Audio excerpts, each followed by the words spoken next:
importantes en Wall Street, con descensos de más del 3% en el Nasdaq. Saludamos a Darío García desde XTV. Muy buenas tardes, Darío. Muy buenas tardes, ¿qué tal? Bueno, en vez de preguntarte por el cierre europeo, te pregunto directamente por lo que estamos viendo en Wall Street. Avances, o sea, cada vez pérdidas mayores allí en Estados Unidos, como decimos, esos recortes de más del 2%, de más del 3% en el caso del Nasdaq. Estamos viendo algo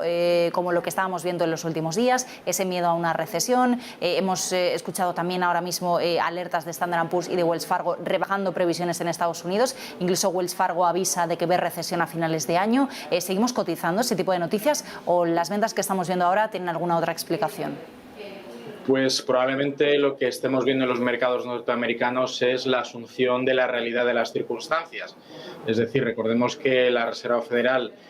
probablemente este próximo mes de junio y julio tendrá 2 subidas de tipos de interés de 50 puntos básicos cada una, algo que no es habitual y no ha sido habitual prácticamente en la historia de Estados Unidos, e incluso, si bien todavía no está confirmado, sí es cierto que algunos miembros más agresivos de la Reserva Federal han comentado que podría haber hasta 3 subidas a la espera del impasse o de la pausa que tendremos durante el mes de agosto. Para la reunión de septiembre podría haber otra subida de 50 puntos básicos, elevando incluso por encima del nivel neutro que esperaba la Reserva Federal para finales de año el objetivo de los tipos de interés para combatir una inflación que está afectando enormemente las cadenas de suministro de grandes corporaciones y de grandes superficies, como algunas que han presentado resultados en estas últimas 48 horas, como son Walmart,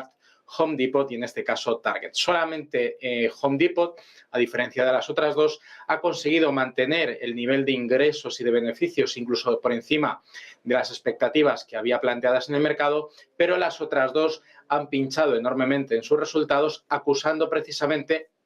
al incremento de los costes de suministros, de las cadenas de suministros y de los costes en general de toda la cadena de valor, pues la caída enorme que han tenido lógicamente en los beneficios. Y hay que recordar que estas grandes superficies, estas grandes cotizadas norteamericanas, son un termómetro, son un sentimiento de cómo está actualmente la situación desde el punto de vista del consumidor y de las grandes superficies minoristas que prácticamente copan cada una de las ciudades, en este caso, de Estados Unidos. Y sumado a un sentimiento de inversor muy deprimido y de los consumidores que vimos la semana pasada, tenemos claramente una gran preocupación dentro del mercado estadounidense, que donde más está afectando, lógicamente, es a los sectores más volátiles, como son las tecnológicas, y por eso el Nasdaq es la que está cayendo hoy con más intensidad, seguida del Dow Jones, del S&P 500 y del índice de baja y mediana capitalización, el Russell 2000.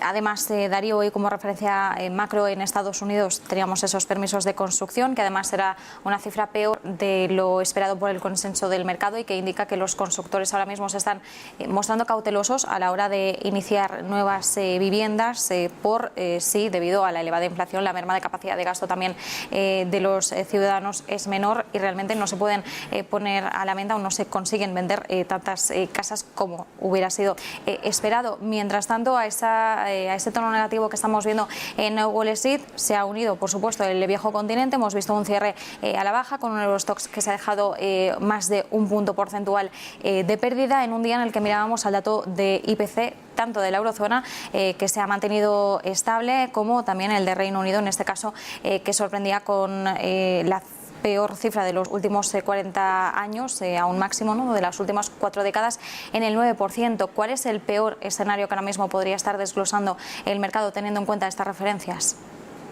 Bueno, pues en este caso el Reino Unido, además del incremento de la inflación, que no deja más que seguir perjudicando su balanza a la hora de importar bienes, la situación que también tiene desde el punto de vista político, geopolítico con Irlanda del Norte, podría perjudicar aún más algunos de los acuerdos que se mantienen vigentes con el conjunto de la eurozona. Y volveríamos a una situación, en el caso del Reino Unido, muy parecida al planteamiento de un Brexit duro, donde prácticamente se romperían los acuerdos actuales y si bien perderíamos desde el punto de vista comercial como representantes, ¿no?, como desde la barrera de la eurozona, un gran cliente comercial, el que más saldría perjudicado, porque es principalmente un país importador de la mayoría de los bienes, productos y servicios que consumen sus ciudadanos es el Reino Unido. También hemos visto un dato de IPC muy elevado proveniente de otro país de la Commonwealth, que en este caso es Canadá, y ha originado movimientos muy volátiles también en su divisa, en el dólar canadiense,